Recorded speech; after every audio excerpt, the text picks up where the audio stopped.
fishing out his front door like he has for the last 40 years, Amarun Ni Yomwong lives in a community of houses built on stilts lining the edge of Bangkok's busiest canal. While the fishing might be convenient, the steady increase of commuter boats rushing by has become unbearable, he says. But there's some relief on the way, a switch to electric boats. Electric boats will generate less noise and won't bother people so much. Bangkok was once described as the Venice of the East, and many of the 10 million people here still use its waterways to get around. And the boats used to carry them are noisy, big polluters, putting toxins in the water and into the air.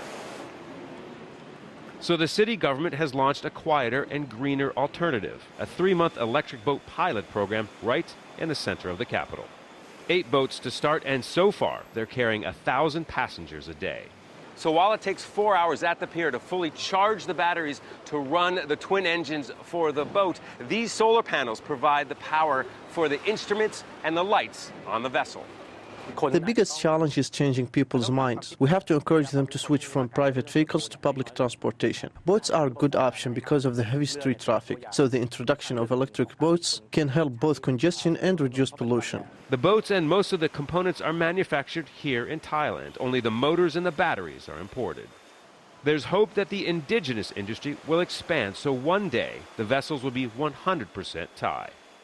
I think EV is a kind of the initiate the next step to encourage people, or even the government itself, to look more seriously, think about having the EV or electric vehicles, because it's the next generation for the environmental friendly public transportation.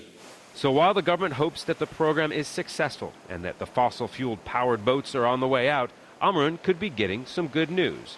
His canal is set to be the next phase for the electric boats, and that will allow him to fish in peace and relative quiet.